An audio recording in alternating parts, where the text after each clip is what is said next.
Welcome to Business Innovators Radio, featuring industry influencers and trendsetters sharing proven strategies to help you build a better life right now. Hello, listeners. Welcome to Business Innovators Radio. This is your host, Constant Taylor. Today, we have a very special guest on the show, and they're going to share some very exciting information with us. So, if you're looking to increase your personal and professional effectiveness, then you've come to the right place. Our special guest today is Doug Sterbenz. Doug has been speaking professionally for over 7 years, and the primary content that he speaks on is leadership. He has spoken nationally and is based out of Topeka, Kansas. His latest book is called The Secret Ingredient to Safety Excellence, and he also has a book on leadership that's coming out soon. Doug, welcome to the show. Thank you. Glad to be here. And we're glad to have you. I'd like to kick off the show by asking you if you could tell the listeners a little bit about your speaking business and how you help your clients become more effective. Sure. I spent 30 years in industry, and so I never imagined myself as a speaker. But as a leader from the shop floor to the executive suite, communications is a really big factor in leadership. If you can't get your point across to people and inspire and influence with your voice, well, what else is there? Mm-hmm. And so I would spend a lot of time speaking internally to our organization, from a couple of people to a couple of thousand people. And then I was asked to speak at conferences from time to time. And as an engineer and as an executive, you have a title, so they invite you to go speak at your conference. We all get that. So I would go do that. And after doing that for quite a few years, I just got tired of speaking on the same topics. So when I would get asked to speak, I would say, sure, but I think I really would like to speak on leadership. They'd say, well, Doug, we want you to talk about engineering or the last project or your latest wind generation project in the Midwest. And I said, well, there's a lot of people that can talk about that. I think the people in your audience really need a dose of leadership. So I started speaking on leadership from the company that I work for. I would get other companies coming up after the conference, and they'd wanted me to come give that speech at their company. Mm. And so I would say, well, I have a job. I have a full-time job. I'm an executive in an organization. I can't do that. They say, well, we really need to hear your message. What's it going to take? We'll pay you. And I said, well, I don't even know how to do that. I have a full. So after a while, I started accepting a few of those, opportunities. And, I would take a day vacation if it wasn't, in the core business that we were in. If it was one of our customers, I would do it, as part of my job. But I would go and speak, and I would continue to get asked. So I took off one day a month. I would go somewhere else in the country, and I would speak on the topics that I'd speak internally at our company. Okay. So that's really how it started. And then this last January, I retired after being in the business for 30 years as the chief operating officer for our company. And I decided to just do this for other companies. And that's what I do. So what are some of the main problems that your clients face in the areas of leadership? Well, they're really time-tested leadership principles that sometimes just get forgotten. We get so busy. One of the things I talk about is being present in the workplace, truly present. Mm-hmm. Whether you're at home or whether you're at work, people today are checked out. They're thinking about and doing other things while they're supposed to be doing the task at hand. And I ask you, when is that cell phone more important than the person that you're standing in front of right now? I go to soccer games and I see parents on their cell phones instead of watching their kids run up and down the field. And it's the same way at work. Mm-hmm. People are having conversations, but they're not really talking to one another. Mm. They're multitasking, and we all know that doesn't work. So I talk about being present physically, going places where you need to go when you don't want to go. Mm. In my business, people would come see me in my office. I'm a pretty nice guy, but they didn't come to see me nearly as often as I needed to go out and see them where they're working, where the work is really happening. Mm-hmm. And that's when I was able to make some progress. It's the topic that you mentioned, being present, is so relevant and timely, especially when you're talking safety and quality, when lives are on the line. I mean, there's a lot, social media has grown into an industry within itself. So if somebody accidentally likes someone's page, nobody's going to get hurt. But if you accidentally, if you're standing near a 4,000-ton press and you make an accident there, then it's going to, it can be a life-changing event. Exactly. So one of the places I get asked to speak is on safety leadership. Today's industrial workplaces are so much safer than they used to be, but still 12 times a day in our country, somebody knocks on a door and tells their family that their loved one isn't coming home. 12 times a day in America, somebody gets killed on the job and doesn't make it home. And I think that's too much. Most companies I go and speak for, they think that's too much too. And so they want to really improve. People my age, worked where accidents were acceptable. The younger generation just has no tolerance to get hurt on the job. They think it's crazy, and they're right. Agreed. Now, what are some of the popular misconceptions about what the work that you provide to your clients? Well, sometimes, I have people say, well, you're an executive, so, we'll have you come talk to our executive suite, our board, things like that. But I actually am a little more effective even at the front line. We all know executives, and they know it all. You can't teach executives too much. They think they've kind of had it all together. They're in a great position, and most of them are very, very good. And so a lot of times they're right. They do know quite a bit. But at the front and middle line management is where really the rubber meets the road. First line supervisors, second line managers, those people really are hungry for new leadership techniques, things that help them get their job done and make their life better. And that's what I work on. I really love to work not only in a group, but one-on-one. So I, every now and then get called from people and they want me to do some one-on-one coaching and mentoring. So I do that as well. And that's pretty rewarding when you see somebody, kind of take their career to the next level. And it's not so much the knowledge that I bring them. I help them discover who they really are and their leadership style. So consultants come and share information and basically tell you how to go do your job. What I do is give them information, but I try to put it in a framework that they can use their leadership style to make great things happen. Okay. So in that statement, you indicated that you are not a consultant. Where do you fall? Is it coaching? Yes, coaching and mentoring. Okay. Mentors sort of walk the path with you. So I spend a lot of time at some companies speaking and then following up with small groups.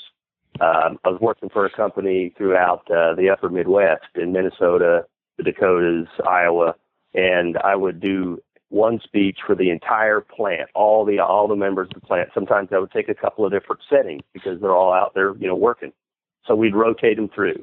And then after that was done, I would meet with just the leadership team, just the supervisors, the managers, up to the plant manager. And in this particular company, they had the president of the company at every one of these meetings. They really wanted to improve and invest in their people.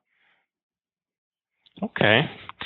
So what does your ideal client look like, or prospective client? Someone that you say, boy, you know what, this is someone that I could really help and add value to their organization. But first, I always say they got to want to. I can't teach desire. If they don't have the desire to get better, to improve, then I can't help them. And second, it's somebody that really wants to spend some time and invest in their people. When they ask me to speak, first thing I do is I say, okay, well, let's schedule a 45-minute call on the phone with all of the people who are key stakeholders in your business, and I want to do an in-depth interview. And I ask them some really tough questions. What do they want to happen after I speak, after I talk, after I spend some time in their company? Because if they're really not wanting to move the needle in a particular direction, then I don't have a desire to go there. So one of the things that was so rewarding when I was an executive and a manager and a supervisor is I got to move the needle. I got to see where we are today and where we wanted to go and try to close that gap. And so I like to work with companies that are trying to close the gap. They see where they want to go. They're realistic about where they are, and they want to get better. And then we talk about specific ways to make that happen. All of my talks and presentations are extremely customized So I learn their business. I spend some time in their operations, find out what their real challenges are. And then we design a specific customized package around them. Who is responsible for the implementation of that package? Are you there to oversee the implementation or to implement, or do they bring consultants in to help? No. So what I used to tell speakers when they would come in to our organization and talk, and I hired a lot of them because I could see how sometimes outside perspectives can help internal managers move the needle. Mm-hmm. But I used to tell the outside speakers, I says, you guys can't come and tell our people anything unless we managers and leaders believe it and support it and live it.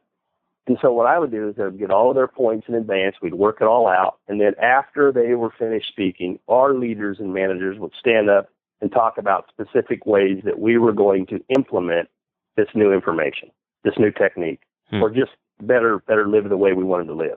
And so I tell companies now, I say, I can't come in from the outside and tell your people anything. You have to tell them what to do. You have to be the influencer. But I can give you new ideas, and I can help move the needle, and I can give an outside perspective. You know, I used to coach softball with my daughter, and I could never coach my own daughter. But somebody from the outside could come, like one of the other parents, could come and really make an impact on my daughter. And then I could help support and help drive that message home. So sometimes it's helpful to have a different perspective, somebody from the outside giving you ideas, even though they're really the same ideas. I mean, I don't come and tell a company anything different than what they want to do. So that's the target company, somebody that wants to move the needle, somebody that knows that they have to be the influential people, they have to lead the company, somebody that's from the outside, consultants, speakers, coaches. They can't run your business. You have to run it yourself. So what is the secret ingredient to safety excellence, or do we have to buy the book to find that out? That's a great question. It's really a process, but the secret ingredient to safety excellence is not a real big secret. It's time tested. When you hear it, you'll say, well, that sounds pretty reasonable. It's not hard. People have done it. But I go into many companies and I see most safety programs that are just average. Quite frankly, just average. Some of them even fail and get people hurt and killed. And a few of them are excellent. And those ones that are excellent always have the secret ingredient. I didn't think of this. This is just something that came over a lot of time and working for 3 different large organizations. The secret ingredient, I'll tell it this way. A lot of times people come up to me and they ask me, hey, what is it all about? Just like you're asking me now. And they try to guess. They say it's involvement. Well, involvement sounds kind of weak. It sounds like a bunch of people standing around waiting for somebody to tell them what to do. Sometimes they say, well, it's top-level management. And I say, hey, our company had great safety records, but it never started with me. Nothing really good starts at the top. So get that out of your mind. It doesn't start at the top. The secret ingredient to safety excellence is having committed leaders at all levels.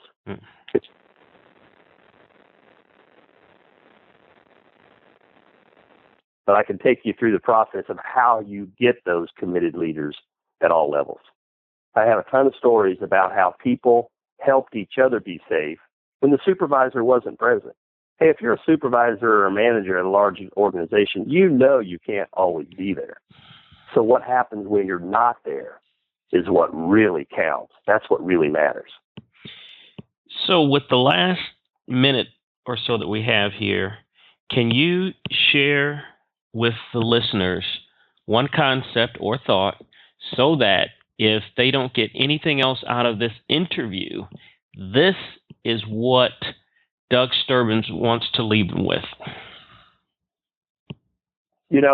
In today's organizations, with our payroll, we can buy their hands. They can buy your hands, they can buy my hands, and you can buy the people that work for you's hands. And sometimes we can even get their minds. But when you get their hearts, that's where you set records. And that's what I try to do. I try to find a way, your way, the way that your style works to get people's hearts.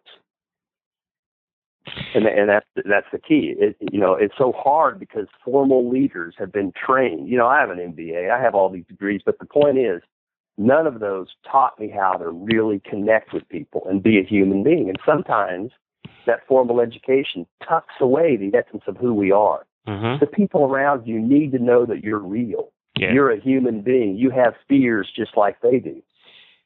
Excellent. And that's inspiring. Excellent insight. That reminds me of the famous quote: "People don't care how much you know until they know how much you care." If the listeners would like to get in contact with your organization, find out more about your leadership safety principles, what's the best way for them to do that? Just go DougSterbens.com. DougSterbens.com.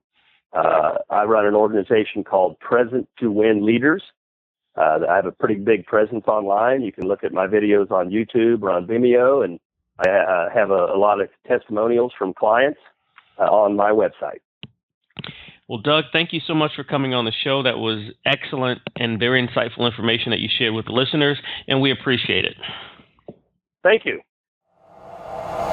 Thanks for listening to Business Innovators Radio. To hear all episodes featuring leading industry influencers and trendsetters, visit us online at businessinnovatorsradio.com today.